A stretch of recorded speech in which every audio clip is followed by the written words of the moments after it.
नमस्कार। Nuclear magnetic resonance spectroscopy में आपका स्वागत है। आज हम बीएससी पार्ट थर्ड का पेपर सेकंड अध्ययन करेंगे, जिसमें एनएमआर के बेसिक प्रिंसिपल्स के बारे में जानकारी प्राप्त करेंगे। एनएमआर के नाम से ही हमें स्पष्ट है, न्यूक्लियर मतलब नाभिक, मैग्नेट जो यूज करना है उसका, और रेजोनेंस अर्थात नाभिक का मैग्नेट की प्रेजेंस में रेजोनेंस होना का जो स्टडी की जाती है वो न्यूक्लियर मैग्नेटिक रेजोनेंस स्पेक्ट्रोस्कोपी के तहत की जाती है। अब ये है क्या?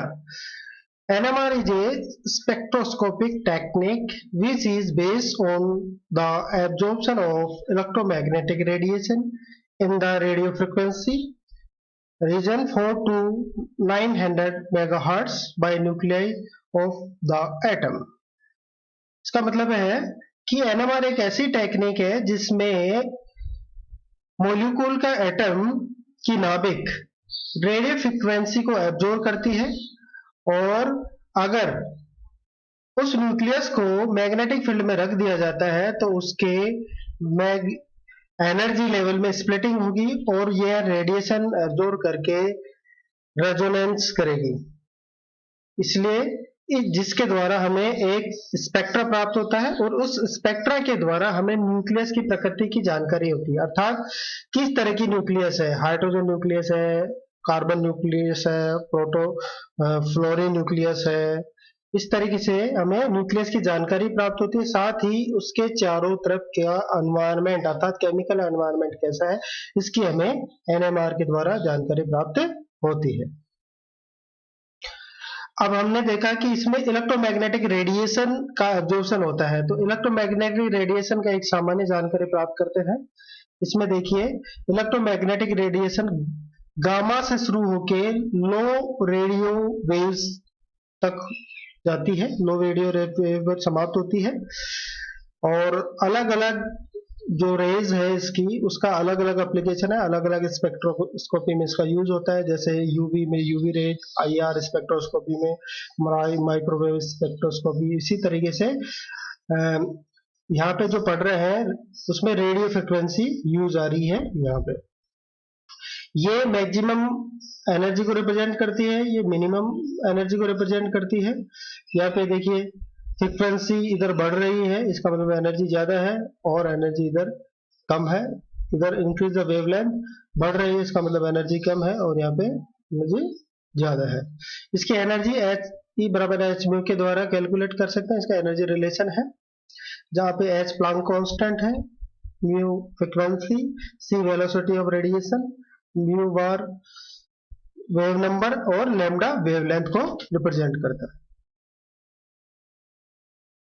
अब ये टेक्निक के बारे में जानकारी प्राप्त है। This technique is used to identify the presence of nuclei in the molecules. इसका मतलब है कि किसी मॉलिक्यूल में किस तरह की न्यूक्लियस है, किस तरह का न्यूक्लियाई है, उसकी जानकारी हमें एनएमआर के द्वारा प्राप्त होती है। जनरली ये यूज होती है हाइड्रोजन, कार्बन, फ्लोरीन, फास्फोरस, इनके लिए होती है, और इनकी स्पेशल जो न्यूक्लियस है, हाइड्रोजन H1 के लिए कार्बन 13, F19 और P31।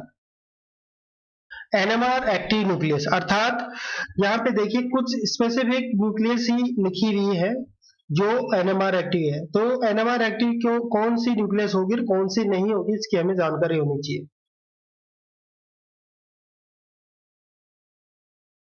Such nuclei are NMR active which have odd number of protons और odd number of neutrons और both। अर्थात वह न्यूक्लियस जिसके पास ओड नंबर में प्रोटॉन हो, या फिर ओड नंबर में न्यूट्रॉन हो, या फिर दोनों ही ओड नंबर में हो, तो एनएमआर एक्टिव न्यूक्लियाई होगी। और वे न्यूक्लियस जिनमें इनमें से कोई भी ओड नंबर में नहीं हो, वो न्यूक्लियस एनएमआर इनएक्टिव होगी। अब यहाँ पे कुछ एग्जांपल हमने लिए हैं। देखिए हाइड्रोजन, यहाँ पे देखिए हाइड्रोजन है, हाइड्रोजन में मास नंबर भी ओड है और या एटॉमिक नंबर भी ओड है, दोनों ऐड है, तो न्यूक्लियर स्पिन क्या है इसमें, हाफ है, तो ये क्या हुई, एक्टिव है। इसी तरीके कार्बन 13 में दोनों मास नंबर ओड है और एटॉमिक नंबर इवन है, लेकिन न्यूक्लियर स्पिन क्या है इसमें 1/2 है, तो ये भी क्या होगा, एक्टिव हो गया। फ्लोरीन 19 मास नंबर ओड है और एटॉमिक नंबर भी ओड है और इसका न्यूक्लियर स्पिन क्या है, हाफ है, तो ये क्या होगा, एक्टिव है। B11 ओड, दोनों ओड है इसमें और 3/2 है, इसलिए ये एक्टिव हुआ। एल्यूमिनियम 27 ये भी ओड है, मास नंबर भी और एटॉमिक नंबर भी ओड है, दोनों ओड है, तो 5/2 है, इसलिए ये क्या हुआ, एक्टिव हुआ।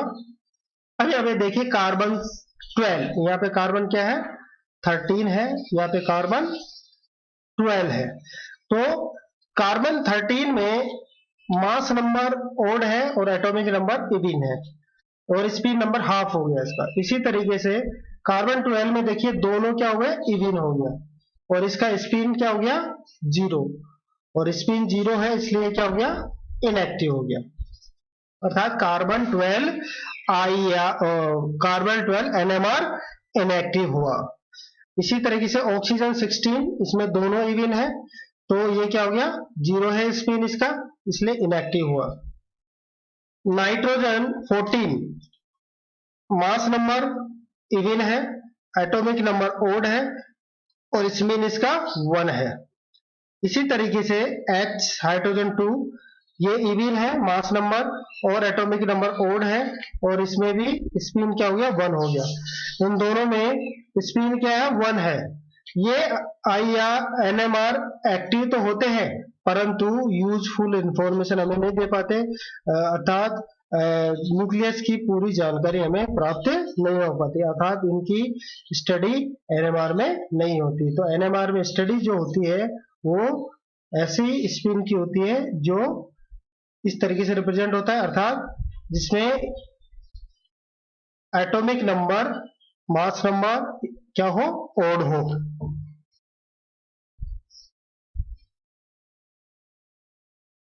Number of possible energy level, अर्थात अब कितने एनर्जी लेवल होंगे, न्यूक्लियर एनर्जी लेवल कितने होंगे कैलकुलेट कर सकते हैं अपन। Number of spin state 2I+1 के द्वारा हम कैलकुलेट कर सकते हैं। जैसे H1 हाइड्रोजन के लिए देखेंगे, I क्या है, यहाँ पे देखिए हाफ है, तो यहाँ पे पुट करेंगे I की वैल्यू हाफ अर्थात 2, अर्थात इसकी 2 एनर्जी लेवल होंगे, 2 स्पिन स्टेट होंगे, एक लोअर एनर्जी का +12 और हायर एनर्जी का -12, दोनों में जो एनर्जी डिफरेंस है उसको रिप्रेजेंट करते हैं, डेल E बराबर H म्यू। यहाँ पे ये मैग्नेटिक फील्ड में होता है, अर्थात न्यूक्लियर स्पिन हमेशा बाह्य मैग्नेट की प्रेजेंस में ही स्प्लिट होता है, अर्थात जब बाह्य मैग्नेटिक फील्ड नहीं लगाएंगे तो न्यूक्लियई एक ही स्पिन में रहेगा, उसमें एक ही स्पिन में रहेगा। और जब बाह्य मैग्नेटिक फील्ड जब अप्लाई करते हैं तो न्यूक्लियर स्पिन 2 एनर्जी लेवल में बढ़ जाता है, एक हाई एनर्जी लेवल और एक निम्न एनर्जी लेवल, और इन एनर्जी लेवल के डिफरेंस के बराबर एनर्जी ऑब्जॉर्व करके और न्यूक्लियस लोअर एनर्जी से हायर एनर्जी लेवल में ट्रांसफर हो जाता है। अब देखते हैं NMR की पूरी डिटेल, किस तरीके से इसका काम होता है, कैसे होता है, इसका पूरा प्रिंसिपल को समझते हैं। Nuclei are positively charged and spin on an axis and they create a tiny magnetic field. Nucleus हमें पता है पॉजिटिवली चार्ज होता है, अर्थात उसमें पॉजिटिव चार्ज होता है, प्रोटॉन होते हैं, इसलिए न्यूक्लियस क्या होता है, पॉजिटिव चार्ज होता है, और प्रत्येक प्रोटॉन अपने एक्सिस पे मूव करता है, अर्थात प्रत्येक न्यूक्लियस अपने एक्सिस पे मूव करती है। मूव करने के कारण हमें पता है कि कोई भी चार्ज पार्टिकल अगर अपने एक्सिस पे मूव करेगा तो उसके चारों तरफ एक मैग्नेट की उत्पत्ति हो जाती है। तो यहाँ पे जो न्यूक्लियस है एक मैग्नेट की तरह बिहेव करता है, मिनी मैग्नेट की तरह बिहेव करता है।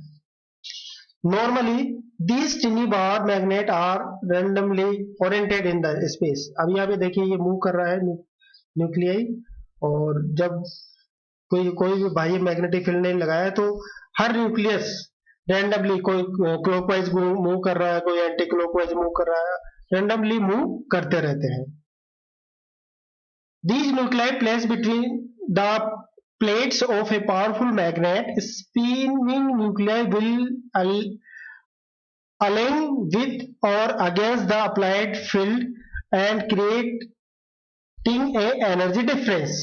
अर्थात ये देखिए यहाँ पे अलग अलग डायरेक्शन में न्यूक्लियाई मूव कर रही है। जैसे हम एक्सटर्नल मैग्नेटिक फील्ड लगाते हैं तो प्रत्येक न्यूक्लियाई क्या करती है, एक स्पेशल डायरेक्शन में व्यवस्थित हो जाती है। कुछ न्यूक्लियाई अप्लाइड मैग्नेटिक फील्ड के अलाइन हो जाती है, उसके साथ उसको सपोर्ट करती है, अप्लाइड मैग्नेटिक फील्ड को सपोर्ट करते हुए अरेंज हो जाती है। कुछ अप्लाइड मैग्नेटिक फील्ड के अपोज में अरेंज हो जाती है। यहाँ पे देखिए, जैसे यहाँ पे हमने अप्लाइड मैग्नेटिक फील्ड का डायरेक्शन ये रखा है, तो ये न्यूक्लियाई देखिए क्या कर रही है, अप्लाइड मैग्नेटिक फील्ड के डायरेक्शन में अरेंज हो गई, ये और ये न्यूक्लियाई। और कुछ न्यूक्लियाई अप्लाइड मैग्नेटिक फील्ड के अगेंस्ट अरेंज हो जाती है, जैसे ये न्यूक्लियाई अगेंस्ट में हो गई, ये अप्लाइड मैग्नेटिक फील्ड के विपरीत डायरेक्शन में अरेंज हो गई। और इस अरेंजमेंट के कारण क्या होता है कि दो एनर्जी लेवल क्रिएट हो जाते हैं, दो एनर्जी डिफरेंस क्रिएट हो जाते हैं, जो कि क्या होगा, the energy difference between these two state is very small. और जो एनर्जी डिफरेंस होता है वो क्या होता है, बहुत ही कम होता है। देखिए यहाँ पे दो एनर्जी स्टेट डेवलप हो गए, यहाँ पे अपने मैग्नेटिक फील्ड अप्लाई किया, मैग्नेटिक फील्ड अप्लाइड किया तो दो एनर्जी स्टेट हो गए, एक लोअर एनर्जी वाला और एक हायर एनर्जी वाला है, ये दो स्टेट हो गए।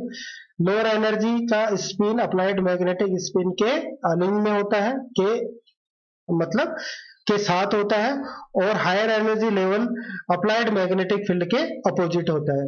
इस तरीके से न्यूक्लियाई दो एनर्जी लेवल में दो एनर्जी लेवल क्रिएट हो जाते हैं, एक लोअर एनर्जी लेवल जो कि अप्लाइड मैग्नेटिक फील्ड के पक्ष में होता है, और एक हायर एनर्जी लेवल जो अप्लाइड मैग्नेटिक फील्ड के विपक्ष में होता है।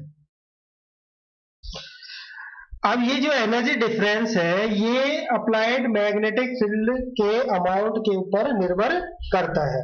अगर अप्लाइड मैग्नेटिक फील्ड का अमाउंट बढ़ा दिया जाता है तो एनर्जी डिफरेंस भी क्या होता जाता है, बढ़ता जाता है। जहाँ पे ये देखिए इनिशियल स्टेट में जब बाह्य मैग्नेटिक फील्ड क्या है, 0 है, तो दोनों की दोनों एक ही स्टेट में, अर्थात दोनों स्पिन स्टेट क्या है, सेम है।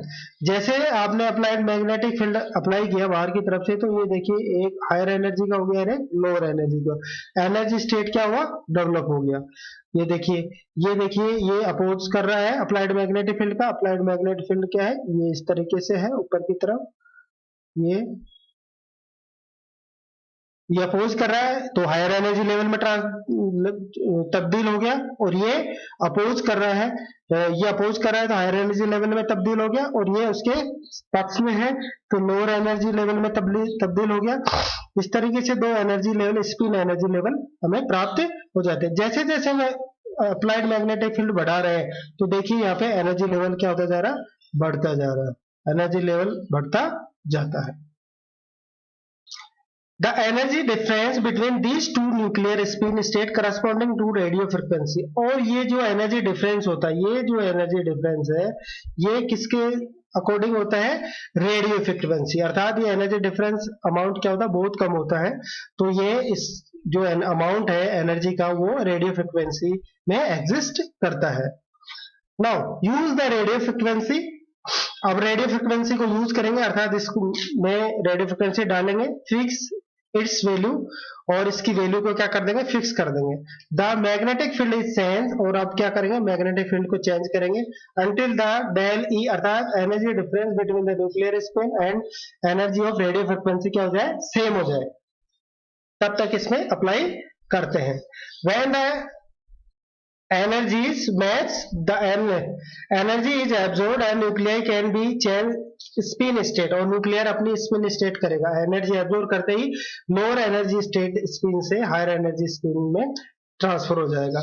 This nuclei spin flip from one orientation to another orientation give a magnetic signal, और अपने हमें क्या मिलेगा, एक मैग्नेटिक सिग्नल प्राप्त होता है। इस तरीके से ये मैग्नेटिक फील्ड की स्ट्रेंथ को रिप्रेजेंट कर रहा है। और ये जैसे जैसे हम मैग्नेटिक फील्ड चेंज करेंगे तो जब बाह्य जो एनर्जी डिफरेंस है दोनों स्पिन लेवल में और जो रेडियो फ्रिक्वेंसी हम दे रहे हैं उसकी दोनों की एनर्जी जैसे मैच हो जाएगी तो हमें एक सिग्नल प्राप्त होता है। तो यहाँ पे एक समरी में पुनः हम एक बार रिवाइज करते हैं। करते क्या है, इनिशियल में जब न्यूक्लियस को मैग्नेटिक फील्ड में रखते हैं, या हमने मैग्नेटिक फील्ड में यहाँ पे इनिशियल में रख दिया, और मैग्नेटिक फील्ड जैसे रखेंगे तो यहाँ पे दो स्पिन स्टेट हमें डेवलप हो जाते हैं। ये मान लीजिए दो स्पिन स्टेट हमें प्राप्त हो गए। अब करना क्या है कि रेडियो फ्रिक्वेंसी आप इस पे डालेंगे, एक फिक्स अमाउंट रेडियो फ्रिक्वेंसी हमने इस पे अप्लाई करना शुरू किया, फिक्स अप्लाई किया। अप्लाई करने के बाद में देखा कि हाँ इतने अमाउंट की एनर्जी इसमें रिक्वायर्ड है, तो हमने ये शुरू कर दिया, हमें अभी कोई सिग्नल नहीं मिल रहा। अब क्या करेंगे कि मैग्नेटिक फील्ड को वेरी करेंगे, मैग्नेटिक फील्ड को कभी कम करेंगे कभी बढ़ाएंगे। तो जैसे ही जो अमाउंट रेडिएशन का एनर्जी वाला हम डाल रहे हैं, जैसे ही उसकी मात्रा इस एनर्जी डिफरेंस के बराबर आ जाएगी, वैसे ही ये रेडिएशन को स्पिन क्या करेगी, न्यूक्लियर क्या करेगी, एब्जॉर्ब करेगी, और एब्जॉर्ब करके अपने स्पिन को चेंज करेगी। जैसे ये अप्लाइड मैग्नेटिक फील्ड के अकॉर्डिंग है, और जैसे ही इस डिफरेंस के अमाउंट में एनर्जी एब्जॉर्ब करके ये क्या करेगी, अपोज करना शुरू करेगी, अर्थात अपना स्पिन चेंज कर देती है। और जैसे ये स्पिन चेंज करेगी हमें एक सिग्नल प्राप्त होता है। तो यहाँ पे जो absorption intensity versus magnetic field, क्योंकि अपन वेरी क्या कर रहे हैं, यहाँ पे मैग्नेटिक फील्ड को चेंज कर रहे हैं। इनिशियल में हमने स्प्लिट करा के रेडियो फ्रिक्वेंसी को फिक्स कर दिया, और रेडियो फ्रिक्वेंसी फिक्स करके वेरिएशन किस में ला रहे हैं, मैग्नेटिक फील्ड के अंदर, और मैग्नेटिक फील्ड में ला रहे हैं, इसलिए यहाँ पे ग्राफ बन रहा है इंटेंसिटी वर्सेस मैग्नेटिक फील्ड। तो यहाँ पे हमें टेक्निक पता चले कि किस तरीके से न्यूक्लियर एनएमआर स्पेक्ट्रोस्कोपी काम कर रही है और किस तरीके से हमें सिग्नल प्राप्त होता है। अब हम देखेंगे energy required for the nuclei transition. अब कितनी एनर्जी हमें रिक्वायर्ड है, हमें कैसे पता चलेगा कि हमें इस ट्रांजिशन के लिए, इस न्यूक्लियस के लिए इतनी मैग्नेटिक फील्ड अप्लाई करनी है, इतना अमाउंट अप्लाई करना है। तो इसके लिए energy difference between nuclear spin state calculate करेंगे। डेल ई इक्वल टू, ये गायरो मैग्नेटिक रेशियो कहलाता है, एस यहाँ पे H not external magnetic field strength है, और एच यहाँ पे प्लांक कांस्टेंट है, अपॉन 2 पाई। इस फॉर्मूले के द्वारा हम कैलकुलेट कर सकते हैं एनर्जी डिफरेंस की, कितना एनर्जी डिफरेंस आवश्यक है। अब यहाँ पे हमें पता है कि E, डेल ई बराबर होता है, ये यहाँ पे ये डेल है, डेल ई हमें होता है इक्वल टू एच म्यू। दोनों इक्वेशन को इक्वल करेंगे तो H mu equal to gamma H nought H upon 2 pi. तो यहाँ पे देखिए एच से एच कैंसिल, ये एच से एच कैंसिल होगा, यहाँ पे हमें फ्रिक्वेंसी, अर्थात इसके द्वारा हम फ्रिक्वेंसी कैलकुलेट कर सकते हैं कि किसी न्यूक्लियाई के ट्रांजिशन के लिए, स्पिन रेजोनेंस के लिए कितनी एनर्जी की आवश्यकता होगी। यहाँ पे फॉर एक एग्जांपल लेते हैं, यहाँ पे देखिए 14,000 बार में गॉस मैग्नेटिक फील्ड अगर आपने अप्लाई किया है, तो उस स्थिति में आपको हाइड्रोजन की स्पिन कराने के लिए, फ्लिपिंग कराने के लिए 60 मेगाहर्ट्ज आपको हमें क्या चाहिए, फ्रीक्वेंसी वाली रेडियो रेडिएशन चाहिए हमें। तो यहाँ पे ये रेडियो रेडिएशन की चाहिए कितने मैग्नेटिक फील्ड, यहाँ पे तो जितना मैग्नेटिक फील्ड हाई होगा उतनी ही इसके लिए हमें एनर्जी की आवश्यकता होती है। तो इस तरीके से हमने देखा कि एनएमआर क्या होता है, एनएमआर किस टेक्निक है जिसके द्वारा हमें न्यूक्लियस की जानकारी प्राप्त होती है, किस तरह के नेचर की न्यूक्लियस है, और कौन सी न्यूक्लियस एनएमआर एक्टिव होगी, अर्थात वो न्यूक्लियस एनएमआर एक्टिव होगी जिसमें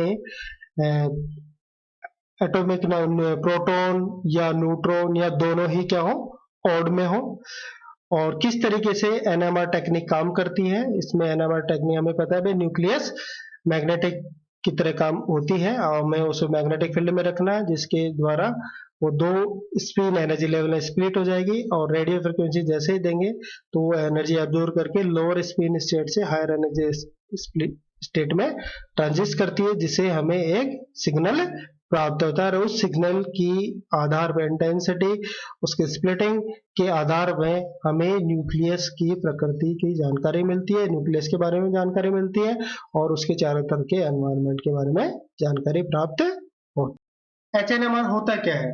Proton NMR is one of the most powerful tools for the elucidating the number of hydrogen in the compound. अर्थात किसी कंपाउंड में हाइड्रोजन कितने हैं, उनके चारों तरफ केमिकल एनवायरनमेंट क्या है, कितने प्रकार के प्रोटॉन है, उनकी पूर्ण जानकारी हमें प्रोटॉन एनएमआर से प्राप्त होती है।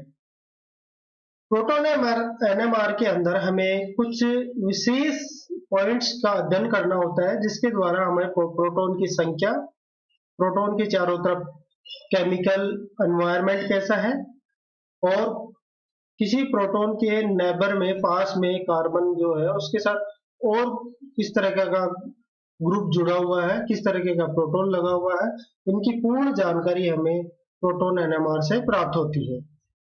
तो इसके अंदर सबसे पहले नंबर ऑफ सिग्नल का पता लगाया जाता है और नंबर ऑफ सिग्नल से हमें पता चलता है कि किसी कंपाउंड के अंदर, किसी मॉलिक्यूल्स के अंदर कितने प्रकार के हाइड्रोजन है, अर्थात कितने प्रकार के हाइड्रोजन कंपाउंड के अंदर प्रेजेंट है, वह हमें नंबर ऑफ सिग्नल के द्वारा आसानी से पता चल जाता है। Position of signals. अब सिग्नल की पोजीशन के आधार पर हमें प्रोटॉन या यूं कहे हाइड्रोजन के चारों तरफ इलेक्ट्रॉनिक एनवायरनमेंट की जानकारी प्राप्त हो जाती है। अगर मान लीजिए सिग्नल शील्डिंग एरिया की तरफ आता है तो इसका मतलब है उसके चारों तरफ इलेक्ट्रॉनिक एनवायरनमेंट स्ट्रॉन्ग है, और अगर डिशील्डिंग की तरफ आता है, पोजीशन डिशील्डिंग है, तो इसका मतलब है कि उस प्रोटॉन के चारों तरफ इलेक्ट्रॉन डेंसिटी कम है। तीसरा पॉइंट है रिलेटिव सिग्नल एरिया, अर्थात सिग्नल का एरिया कितना है, कितना एरिया है, उस आधार पर हमें जानकारी प्राप्त होती है कि एक ही प्रकार के कितने प्रोटॉन्स है, 2 प्रोटॉन है, 4 है, या एक सिंगल प्रोटॉन है, या 10 प्रोटॉन है। एक ही प्रकार के जितने ज्यादा प्रोटॉन होंगे उसका रिलेटिव एरिया क्या होगा, ज्यादा होगा। ज्यादा एरिया होगा इसका मतलब है उसमें एक ही प्रकार के नंबर ऑफ प्रोटॉन्स की संख्या ज्यादा है। Splitting of the signal. अब कोई सिग्नल एक स्प्लिट होके 2 छोटे सिग्नल में डिवाइड हो गया, 3 में हो गया, 4 में, 5 में, इस तरीके से कितने सिग्नल्स में डिवाइड हो गया, उससे हमें पता चलता है कि उस प्रोटॉन के पड़ोसी प्रोटॉन की जानकारी हमें प्राप्त होती है। अर्थात किसी प्रोटॉन के एक सिग्नल अन्य सिग्नल्स में स्प्लिट हो रहा है तो इसका मतलब है कि उसके बराबर में और प्रोटॉन पाया जाए, उसके पड़ोसी प्रोटॉन की जानकारी हमें प्राप्त होती है। तो इस तरीके से एनएमआर में हमें 4 पॉइंट्स के बारे में अध्ययन करना होता है, जिसके द्वारा हमें मॉलिक्यूल में उपस्थित प्रोटॉन की पूर्ण जानकारी प्राप्त हो जाती है कि वो कितने तरह के हैं, प्रोटॉन्स कितने तरह के हैं, एक ही तरह के कितने प्रोटॉन्स हैं, और उनके पास में लगे हुए प्रोटॉन्स की प्रकृति क्या है, उन प्रोटॉन्स के चारों तरफ इलेक्ट्रॉन डेंसिटी या इलेक्ट्रॉनिक एनवायरनमेंट क्या है, ये पूरी जानकारी हमें प्रोटॉन एनएमआर से प्राप्त हो जाती है। अब लेते हैं, शुरुआत करते हैं हम नंबर ऑफ सिग्नल्स। इन चारों में से 1 बाय 1 एक एक का अध्ययन करेंगे और जिसके द्वारा हमें पूर्ण एनएमआर की जानकारी प्राप्त होगी। Number of signals. Number of signal से हमें जानकारी, हमने देखा है कि नंबर ऑफ सिग्नल से हमें कितने तरह के प्रोटॉन्स हैं की जानकारी हमें प्राप्त होती है। तो यहाँ पे देखिए, एक 1 बाय 1 कितने तरह के प्रोटॉन्स होते हैं वो हमें देखने हैं और वो किस तरह का सिग्नल देते हैं, इसकी जानकारी प्राप्त करते हैं। तो सबसे पहले है magnetically equivalent protons. Proton having same coupling constant and same chemical shift at the same applied field is called as magnetically equivalent proton। अर्थात ऐसे प्रोटॉन्स जिनका कपलिंग कांस्टेंट क्या हो, जे क्या हो, सेम हो, और केमिकल शिफ्ट भी क्या हो, सेम हो, तो वह हमें वो इस तरह के प्रोटॉन कहलाते हैं magnetically equivalent proton. For example यहाँ पे देखिए, ये कार्बन है, इस कार्बन के ये 3 प्रोटॉन है और ये 3 प्रोटॉन है, ये तीनों प्रोटॉन मैग्नेटिकली इक्विवेलेंट प्रोटॉन है। तीनों के तीनों प्रोटॉन क्या है, मैग्नेटिकली इक्विवेलेंट है, अर्थात इन तीन प्रोटॉन अर्थात टोटल 6 प्रोटॉन का एक ही सिग्नल हमें प्राप्त होगा, क्योंकि इनकी प्रकृति क्या है, एक है।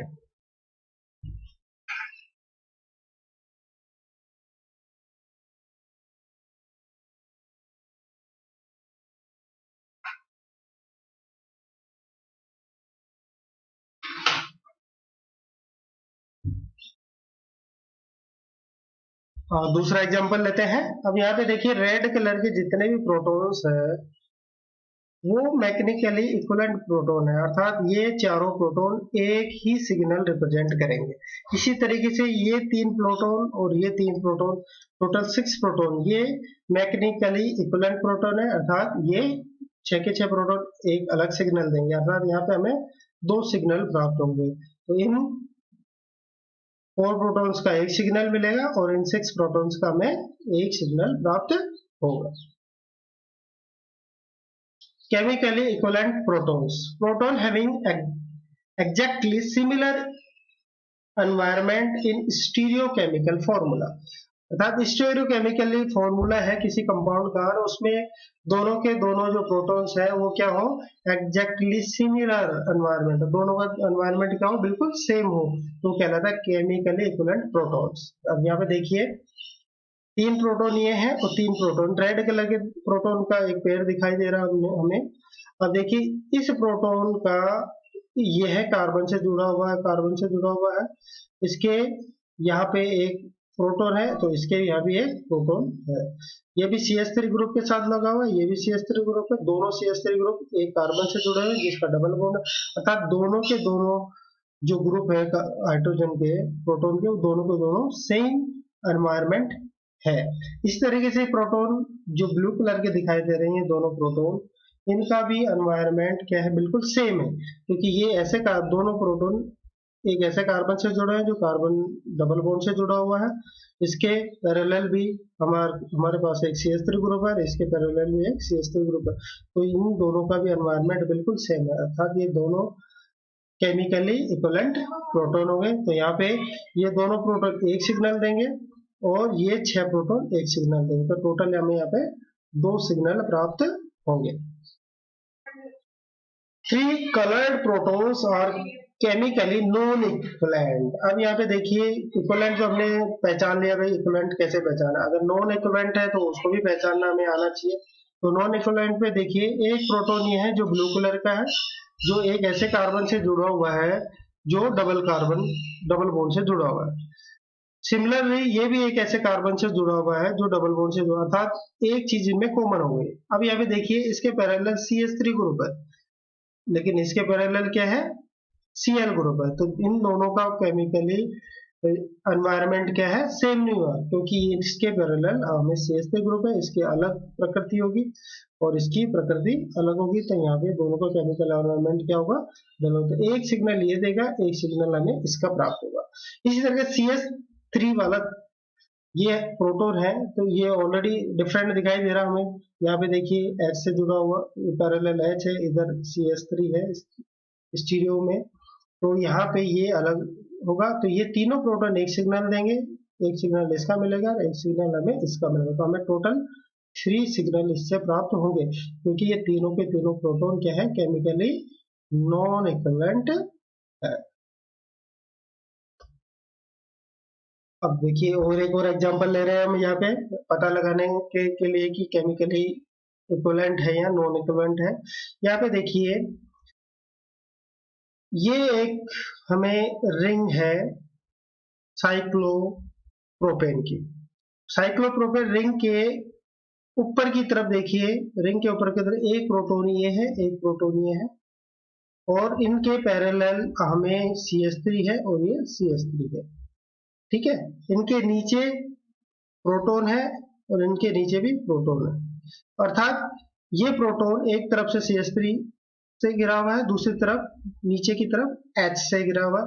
सिमिलरली ये प्रोटॉन भी इधर CH3 से गिरा हुआ है और नीचे की तरफ H से गिरा हुआ है, अर्थात ये दोनों प्रोटॉन क्या होंगे, सेम है, एक जैसी प्रकृति है। जहाँ पे ये पे देखिए, इसको इसके द्वारा भी समझ सकते हैं, ये दोनों प्रोटॉन, ये दो ब्लू कलर के पॉइंट है, ये हमारे प्रोटॉन को रिप्रेजेंट अर्थात हाइड्रोजन को रिप्रेजेंट कर रहे हैं।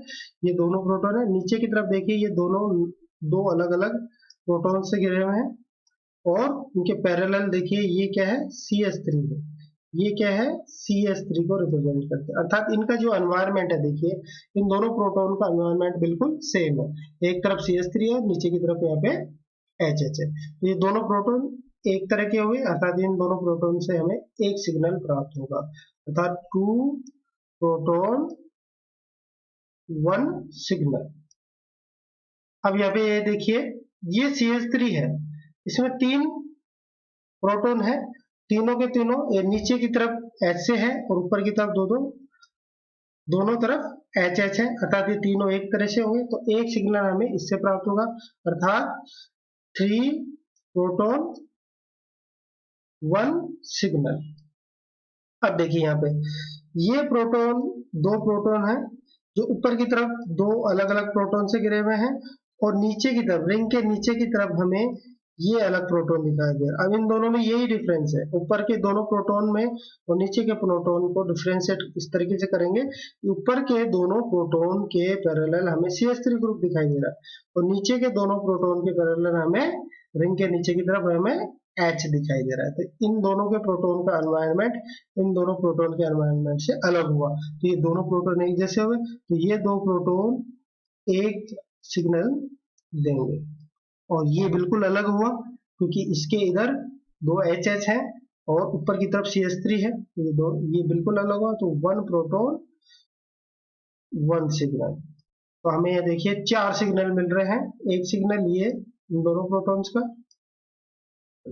एक सिग्नल CH3 का, दो, एक सिग्नल इन दोनों प्रोटॉन्स का और एक सिग्नल इस एक प्रोटॉन का, तो हमें 4 सिग्नल प्राप्त होते हैं। Anisotropic protons. Anisotropic protein having same chemical shift and show same signal. अर्थात ऐसे प्रोटॉन जिनसे, जो कि सेम केमिकल शिफ्ट रख रहे हैं और सेम सिग्नल देते हैं, प्रोटॉन कहलाते हैं। अब इसको इस तरीके से समझते हैं, जैसे यहाँ पे देखिए दो प्रोटॉन है, इन दोनों प्रोटॉन को बिल्कुल इनेंशियोमर है, अर्थात अगर इसको रिप्लेस कर दिया जाए, जैसे यहाँ पे देखिए फीचर प्रोजेक्शन में देखते हैं हम, यहाँ पे CH3, यहाँ पे Cl, यहाँ पे H। सबसे पहले हम ये राइट हैंड की तरफ है, ये वाला जो प्रोटॉन है इसको मैं नंबर 1 दे देता हूँ और इसको नंबर 2 दे देते हैं। तो नंबर 1 जो प्रोटॉन है, इसको अगर रिप्लेस कर दिया जाए, मान लीजिए हमने ब्रोमीन से इसको रिप्लेस कर दिया, तो ये हो गया Br, ये रिप्लेस कर दिया Br से। अब हम प्रोटॉन नंबर CH3, ये Cl, अब प्रोटॉन 2 को हम Br से रिप्लेस करेंगे, तो ये एजिट प्रोटॉन H वैसे कैसे रहेगा, और ये Br से रिप्लेस किया हमने Br। ये देखिए, अब ये आपके सामने एक स्ट्रक्चर दिखाई दे रही है, दोनों को कंपैरिजन करेंगे तो दोनों को दोनों क्या है, यहाँ पे इनेंशियोमर है। अगर इस प्रोटॉन को रिप्लेस करें और एक बार इस प्रोटॉन को रिप्लेस करें, तो दोनों से जो नई कॉन्फ़िगरेशन प्राप्त होता है हमें, वो दोनों के दोनों क्या है, इनेंशियोमर। ये दोनों क्या है, इनेंशियोमर है, इनेंशियोमर है, अर्थात ये दोनों प्रोटॉन्स, प्रोटॉन ये और प्रोटॉन ये, दोनों के दोनों क्या है, इनेंशियोमर है, और ये दोनों इनेंशियोमर प्रोटॉन्स एक ही सिग्नल देंगे, दोनों क्या है, सेम है, इनका केमिकल एनवायरनमेंट सेम है और ये सेम सिग्नल हमें प्रदान करेंगे। डायस्टीरियोटॉपिक प्रोटॉन्स, डायस्टोटॉपिक प्रोटॉन की डिफरेंट सिग्नल। यहाँ पे देखिए एनेंटियोमर हमें सेम सिग्नल प्रदान करते हैं, लेकिन डायस्टीरियोमर हमें अलग अलग सिग्नल प्रदान करते हैं। डायस्टीरियोमर क्या है, अगर इस प्रोटॉन को रिप्लेस कर दें किसी से और फिर इस प्रोटॉन को रिप्लेस करें तो हमें दो नए कॉन्फ़िगरेशन प्राप्त होते हैं जो एक दूसरे के क्या है, डायस्टीरियोमर कहलाते हैं। जैसे मान लीजिए हमने इसको पहले Cl को इसको रिप्लेस किया तो हमारे को ये Cl और ये Cl ट्रांस प्राप्त होते हैं, अर्थात फर्स्ट स्टेप अगर इसको हमने Cl से रिप्लेस किया तो हमें ट्रांस स्टेट प्राप्त होती है। अब सेकंड में क्या करें, अगर इसको Cl से रिप्लेस कर दें तो ये देखिए ये Cl होगा और ये Cl होगा, तो हमें क्या मिलेगा, सिस कंपाउंड मिलेगा। तो यहाँ पे देखो अलग अलग है, तो थिस और ट्रांस क्या है, डायस्टीरियोमर के लिए यूज होता है, डायस्टीरियोमर है। तो ये डायस्टीरियोमर प्रोटॉन हमेशा अलग अलग सिग्नल देते हैं। तो यहाँ पे इसी तरीके से इन दोनों के मध्य भी कंपैरिजन कर सकते हैं। इसके मध्य अगर इसको रिप्लेस करें एक बार, फिर एक बार इसको रिप्लेस करें तो हमें डायस्टीरियोम प्राप्त होता है। तो ये तीनों प्रोटॉन क्या है, तीन तरह के प्रोटॉन है यहाँ पे, तो तीनों क्या है, बिल्कुल अलग अलग है। तो हमें यहाँ पे 3 सिग्नल प्राप्त हो गया था। डायस्टीरियोमर जितने भी प्रोटॉन है वो अलग अलग हमें सिग्नल प्रदान करते हैं। यहाँ पे कुछ एग्जाम्पल लिए हैं जिसके द्वारा हम और क्लियर हो जाएगा कि नंबर ऑफ सिग्नल कैसे प्राप्त होते हैं। देखिए साइक्लोहेक्सेन, इसमें सारे के सारे प्रोटॉन क्या है, सेम है, इसलिए हमें एक सिग्नल प्राप्त होता है। इसी तरह बेंजीन, बेंजीन में भी सारे प्रोटॉन क्या हो, सेम होते हैं, हमें एक सिग्नल प्राप्त होता है। इसमें देखिए ये 3 के कितने हैं, 12 प्रोटॉन है जो सारे के सारे क्या है, सेम है, इसलिए हमें 1 सिग्नल प्राप्त होगा। यहाँ पे देखिए ये CH3 और ये CH3 दोनों एक हैं, इन दोनों के कारण हमें एक सिग्नल प्राप्त होगा, अर्थात 6 प्रोटॉन 1 सिग्नल।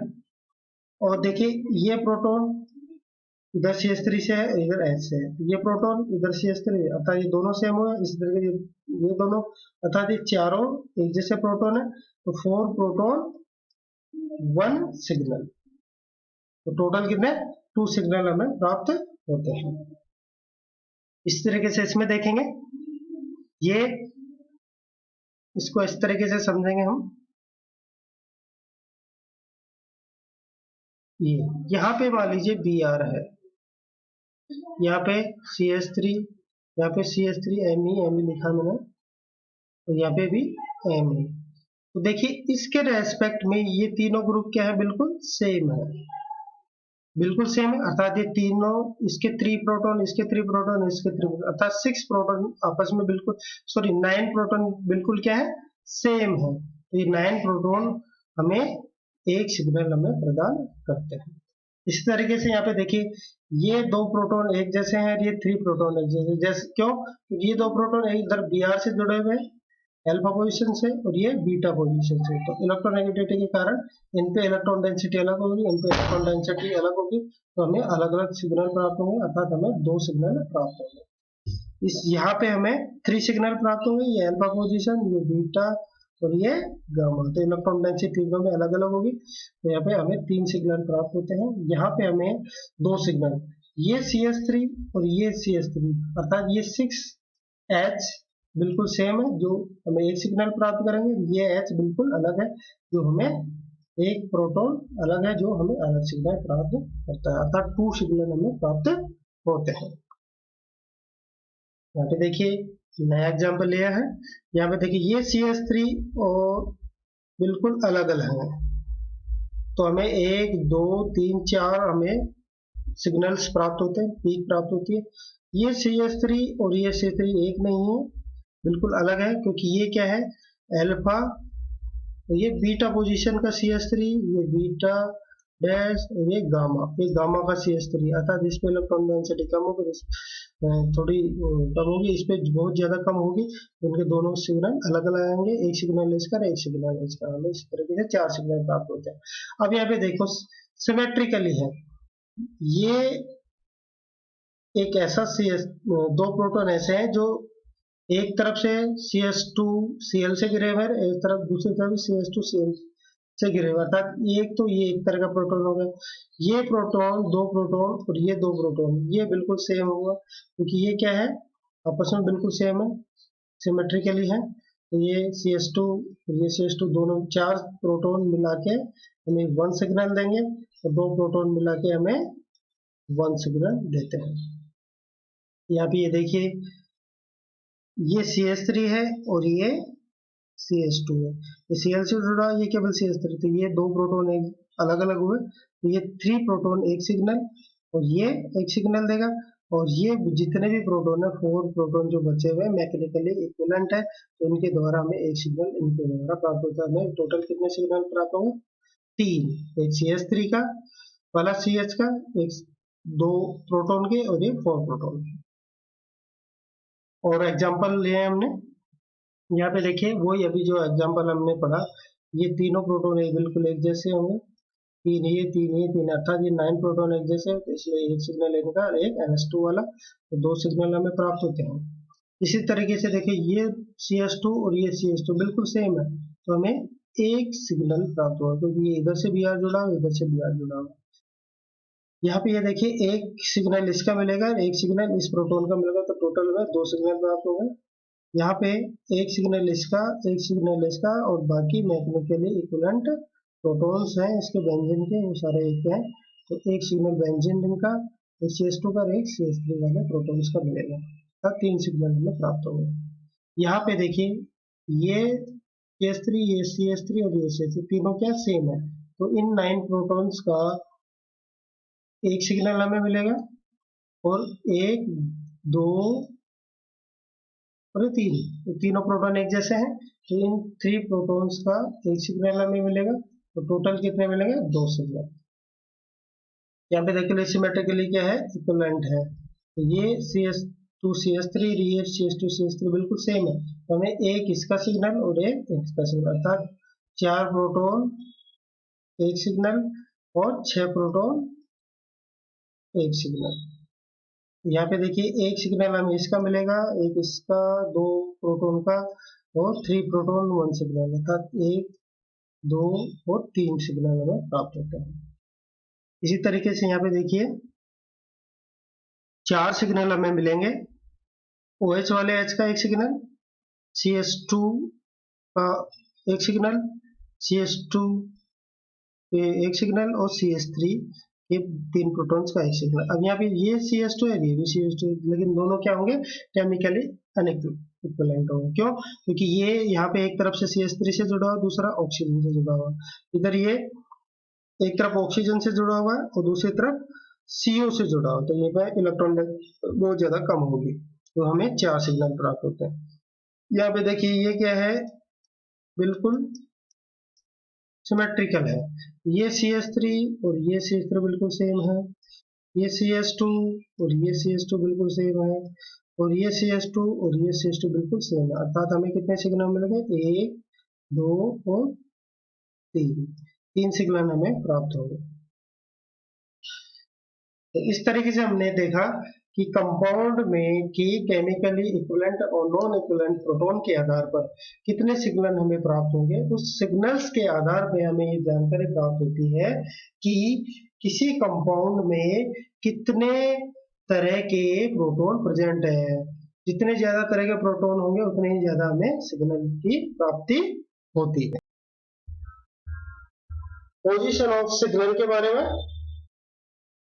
तो पोजीशन ऑफ सिग्नल क्या है, the position of the signal in NMR give important information about the chemical environment of nucleus, अर्थात पोजीशन ऑफ सिग्नल है वह हमें न्यूक्लियई के चारों तरफ किस तरीके का केमिकल एनवायरनमेंट है, अर्थात उसके चारों तरफ इलेक्ट्रॉन डेंसिटी कम है या ज्यादा है, उसके बारे में पूरी जानकारी प्रदान करता है।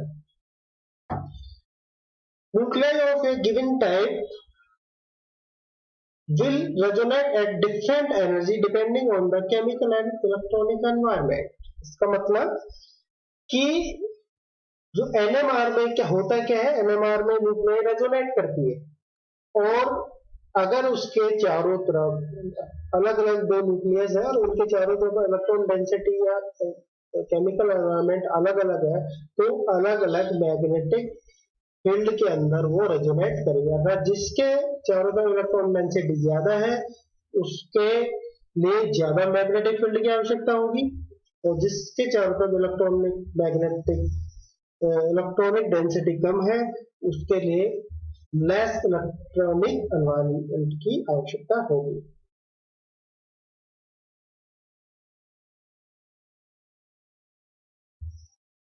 Position of signal, position of signal क्या है? The position of NMR signal give important information about the chemical environment of the nuclei.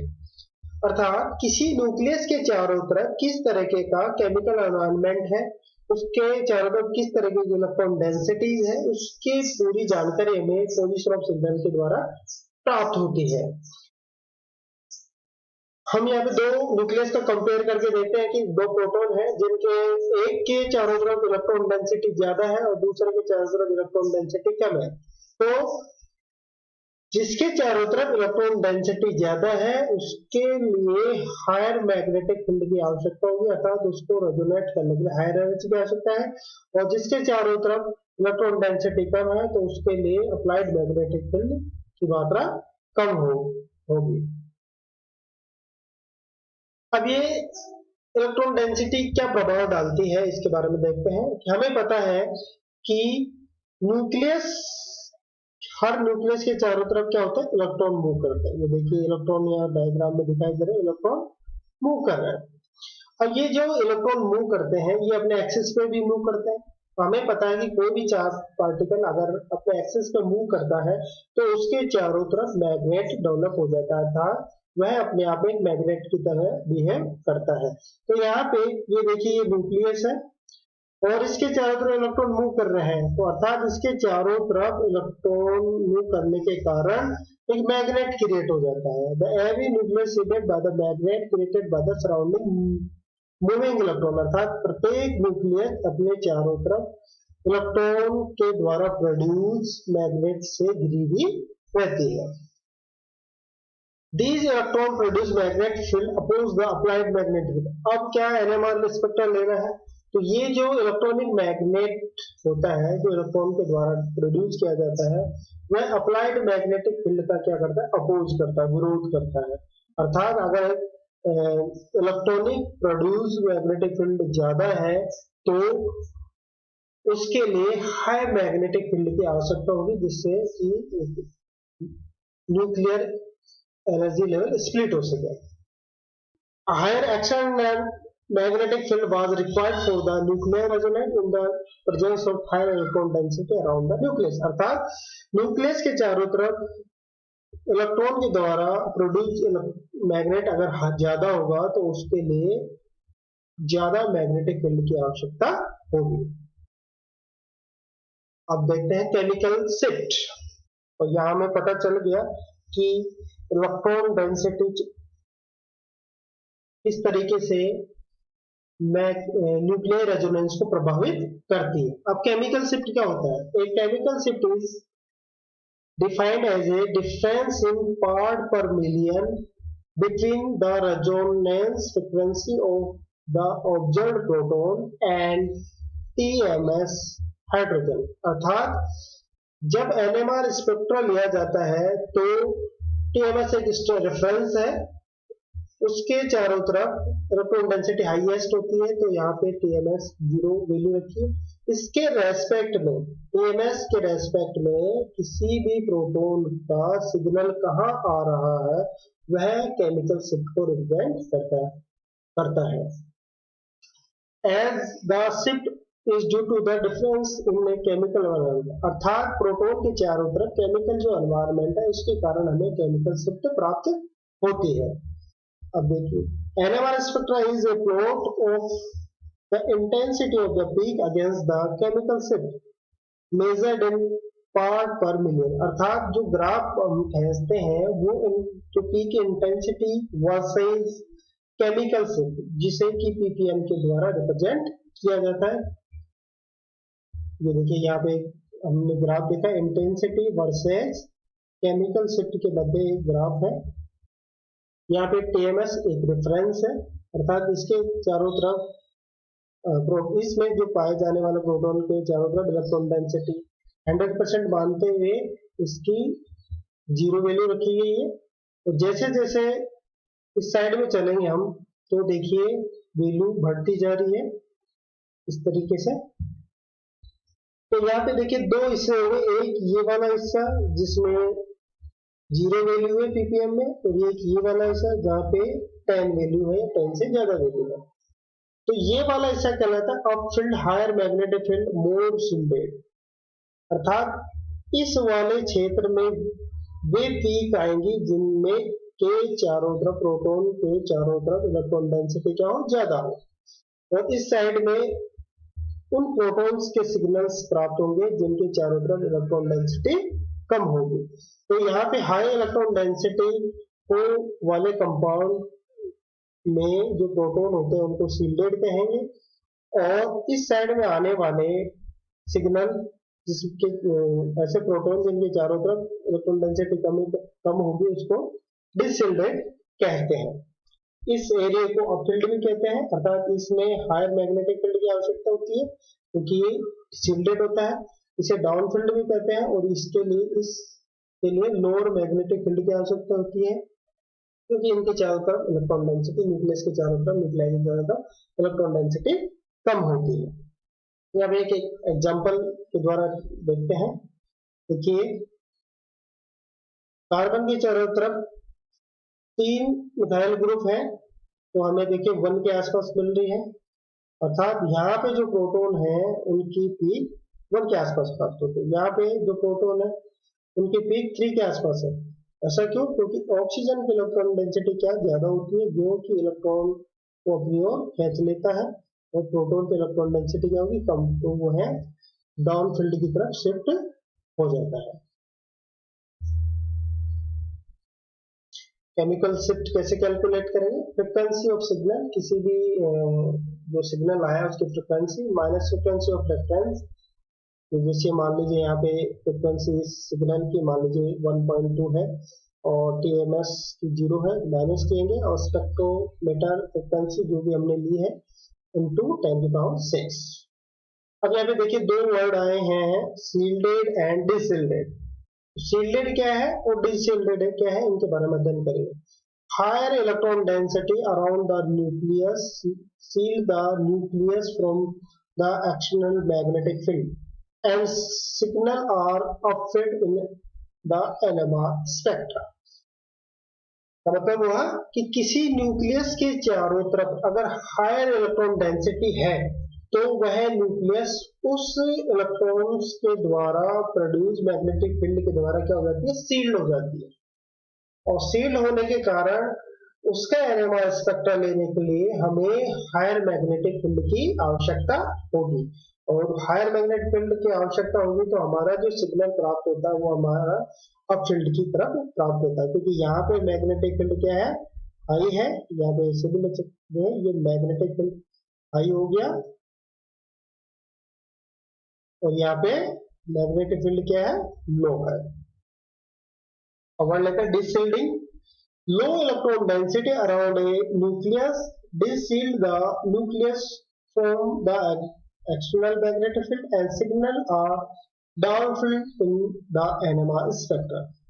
का मतलब है कि जब न्यूक्लियस के चारों तरफ इलेक्ट्रॉन डेंसिटी कम होती है तो वह न्यूक्लियस इलेक्ट्रॉन्स के द्वारा प्रोड्यूस मैग्नेटिक फील्ड से कम शील्ड होगा, और कम शील्ड होगा तो NMR स्पेक्ट्रा में उसके लिए कम मैग्नेटिक फील्ड से ही काम चल जाएगा, अगर लो मैग्नेटिक फील्ड से ही हमें स्पेक्ट्रा प्राप्त होगा, और जो लो मैग्नेटिक फील्ड में स्पेक्ट्रा आ रहा है तो इसका मतलब है उससे कहेंगे हम डाउन फील्ड, अर्थात सिग्नल हमें कहाँ प्राप्त हो रहा है, डाउन फील्ड में। देखिए यहाँ पे हमें डाउन फील्ड में सिग्नल प्राप्त होता है। ये देखिए एग्जाम्पल, ये लो इलेक्ट्रॉन डेंसिटी के कारण डाउन फील्ड की तरफ शिफ्ट हो गया, और हाई इलेक्ट्रॉन डेंसिटी के कारण ये अप फील्ड की तरफ शिफ्ट हो गया। ये इस तरीके से समझेंगे, ये मैग्नेटिक फील्ड इस तरफ से देखिए हायर होता जा रहा है, बढ़ता जा रहा है, और 0 है हाईएस्ट मैग्नेटिक फील्ड की आवश्यकता होती है, तो 100% शील्डेड हो गया और इसे अपफील्ड भी कहेंगे। और इस तरफ तो वैल्यू बढ़ती जा रही है हमारी, अर्थात ये डीशील्डिंग को रिप्रेजेंट कर रहा है, डीशील्डिंग को, और इसे डाउन फील्ड भी कहते हैं। जैसे जैसे इलेक्ट्रॉन डेंसिटी प्रोटॉन न्यूक्लियस के चारों तरफ कम होती जाएगी, हमारा सिग्नल इस तरफ शिफ्ट होता जाएगा, अर्थात वैल्यू हमारी डेल 10 डेल के से की तरफ खिसकती जाएगी। ये देखिए यहाँ पे ये स्टैंडर्ड वैल्यू है टीएमएस के लिए 0, अर्थात ये हाईएस्ट शील्डेड है और ये अपफील्ड पे है। केमिकल शिफ्ट को रिप्रेजेंट करा है, जिसको डेल पीपीएम से रिप्रेजेंट कर रहे हैं हम। अब एक एग्जांपल से इसको अच्छे से समझेंगे। यहाँ में हमने लिया है CS2 Br लगा हुआ है, CS Br, अर्थात यहाँ पे 2 कार्बन है, कार्बन 1 कार्बन 2, एक हाइड्रोजन लगा हुआ है उसके, और इसके चारों तरफ 2 Br, एक Br और दूसरा Br, ये 2 Br इसके लगे हुए हैं। इसी तरीके से कार्बन 2, ये कार्बन हो गया, इसके 2 हाइड्रोजन है, एक हाइड्रोजन और दूसरा हाइड्रोजन, और यहाँ पे Br। देखिए इस कार्बन से 2 Br लगे हुए, Br नंबर 1 और Br नंबर 2, और इस कार्बन से केवल 1 Br लगा हुआ कार्बन 1। तो अब यहाँ पे देखते हैं electron density on the this proton and this proton, या फिर दिस प्रोटॉन, दोनों पे ही देख लेते हैं। अब यहाँ पे देखिए 2 ब्रोमीन जुड़े होने के कारण, क्योंकि ब्रोमीन की कार्बन से इलेक्ट्रॉन नेगेटिविटी ज्यादा होती है, तो इलेक्ट्रॉन डेंसिटी Br की तरफ शिफ्ट होगी, इसकी भी Br की तरफ शिफ्ट होगी। तो दोनों Br कार्बन से इलेक्ट्रॉन डेंसिटी खींचेंगे, तो यह कार्बन इस प्रोटॉन से इलेक्ट्रॉन डेंसिटी को खींचेगा। तो यहाँ पे 2 ब्रोमीन के कारण इलेक्ट्रॉन डेंसिटी क्या हो रही है, कम हो रही है इस H पे। इसी तरीके से ये Br अब इलेक्ट्रॉन डेंसिटी अपनी ओर खींचेगा, और यहाँ पे कार्बन पे इलेक्ट्रॉन डेंसिटी कम होगी, तो ये कार्बन इस प्रोटॉन से भी खींचेगा और इस प्रोटॉन से भी इलेक्ट्रॉन डेंसिटी खींचेगा, अर्थात एक Br के कारण इन 2 प्रोटॉन्स पे इलेक्ट्रॉन डेंसिटी क्या हो रही है, कम। अब कंपेयर करते हैं इन दोनों प्रोटॉन्स को और इस प्रोटॉन्स को, क्योंकि यहाँ पे 2 Br इलेक्ट्रॉन डेंसिटी को खींचते हैं, तो यहाँ पे इलेक्ट्रॉन डेंसिटी इस प्रोटॉन पे बहुत ज्यादा कम हो जाएगी, और यहाँ पे केवल एक Br का इफेक्ट होता है, इसलिए इस पे इलेक्ट्रॉन डेंसिटी इन 2 प्रोटॉन्स पे इसकी तुलना में थोड़ी कम होगी, अर्थात यह प्रोटॉन ज्यादा डिसील्डेड होगा और ये दोनों प्रोटॉन क्या होंगे, सील्डेड हो जाए as compare to this proton. देखिए ये 2 प्रोटॉन का पीक हमें मिल रही है 4 के आसपास, 4 के आसपास मिल रही है, और इस एक प्रोटॉन की पीक हमें मिल रही है कहाँ पे, 6 के आसपास। ये देखिए 6 के आसपास, तो इस प्रोटॉन की हमें 6 के आसपास मिल रही है, और इन 2 प्रोटॉन्स की हमें मिल रही है 4 के आसपास। तो 6 के आसपास क्यों आई, क्योंकि इसके पास में नेबरिंग जो कार्बन होता है, इसी कार्बन पे 2 ब्रोमीन जुड़े हुए हैं, जो कि इलेक्ट्रॉन डेंसिटी को इस प्रोटॉन पे बहुत ज्यादा कम कर देते हैं, तो ये डीप शील्डिंग की तरफ शिफ्ट हो जाता है। और यहाँ पे केवल एक ब्रोमीन जुड़ा हुआ है, तो इन दोनों प्रोटॉन पे इलेक्ट्रॉन डेंसिटी कम होती है, 4 के आसपास, अर्थात शील्डिंग के एरिया में भी प्राप्त होती है। तो यहाँ पे देखिए ये स्प्लिटिंग है, जो हम नेक्स्ट क्लास में अध्ययन करेंगे कि किस तरीके से स्प्लिट हो रहा है। दूसरा एक और एग्जांपल लेते हैं। यहाँ पे देखिए कार्बन, ये कार्बन है, एक ये कार्बन है और एक ये कार्बन है, 2 कार्बन है यहाँ पे जिन पे प्रोटॉन जुड़ा हुआ है, एक H यहाँ पे, एक H, 2 H यहाँ जुड़े हुए हैं और ये 3 H यहाँ जुड़े हुए हैं। तो यहाँ पे देखेंगे, पहले समझते हैं इलेक्ट्रॉन डेंसिटी के बारे में। इस कार्बन से एक ऑक्सीजन जुड़ा हुआ है जिसकी इलेक्ट्रॉन नेगेटिविटी ज्यादा होती है, इसलिए देखिए यहाँ पे इलेक्ट्रॉन इस कार्बन से शिफ्ट हो रहे हैं इस ऑक्सीजन की तरफ, जिसके कारण इन प्रोटॉन्स पे इलेक्ट्रॉन डेंसिटी कम होगी। ठीक है, अब देखते हैं कार्बन नंबर दिस। अब इस पे 2 प्रोटॉन जुड़े हुए हैं, इधर एक ऑक्सीजन जुड़ा हुआ, अर्थात यहाँ पे यह ऑक्सीजन इस कार्बन से भी इलेक्ट्रॉन अपनी तरफ खींचेगा, क्योंकि ऑक्सीजन के इलेक्ट्रॉन डेंसिटी क्या है, ज्यादा है, जिसके कारण इस कार्बन पे इलेक्ट्रॉन डेंसिटी कम होगी और यह प्रोटॉन पे भी इलेक्ट्रॉन डेंसिटी कम हो जाएगी। क्योंकि अब यहाँ पे देखिए Cn जुड़ा हुआ है, ये C है और ये N जुड़ा हुआ है, तो ये भी क्या है, नाइट्रोजन भी अपनी तरफ इलेक्ट्रॉन खींचेगा, जिसके कारण यहाँ पे इस कार्बन पे इलेक्ट्रॉन डेंसिटी कम होगी, तो यह इधर भी खींचेगा, अर्थात इस कार्बन पे इलेक्ट्रॉन डेंसिटी दो कारणों से कम हो रही है, एक Cn ग्रुप के कारण और ऑक्सीजन के कारण। तो यहाँ पे इलेक्ट्रॉन डेंसिटी बहुत ज्यादा कम हो रही है, और इस कार्बन पे ऑक्सीजन के कारण इलेक्ट्रॉन डेंसिटी कम हो रही है। तो यहाँ पे देखेंगे इन दोनों प्रोटॉन्स की तुलना करेंगे तो यहाँ पे इलेक्ट्रॉन डेंसिटी ज्यादा कम होगी, अर्थात ये डिसिल्डिंग की तरफ जाएंगे दोनों प्रोटॉन। ये देखिए हमें डिसिल्डिंग की तरफ प्राप्त हो रहा है, और यहाँ पे इन तीन प्रोटॉन्स के कारण प्रोटॉन पर इलेक्ट्रॉन डेंसिटी कम हो रही है, लेकिन ये इन दो प्रोटॉन्स की तुलना में कम होगी। तो यहाँ पे देखिए शिल्डिंग की तरफ आ रहा है, तो यहाँ पे इलेक्ट्रॉन डेंसिटी कम हो रही है, तो ये शिल्डिंग की तरफ है, यहाँ पे ज्यादा कम हो रही है, तो ये डिशिल्डिंग की तरफ हमें सिग्नल प्राप्त होता है। थैंक यू वेरी मच, बहुत बहुत धन्यवाद।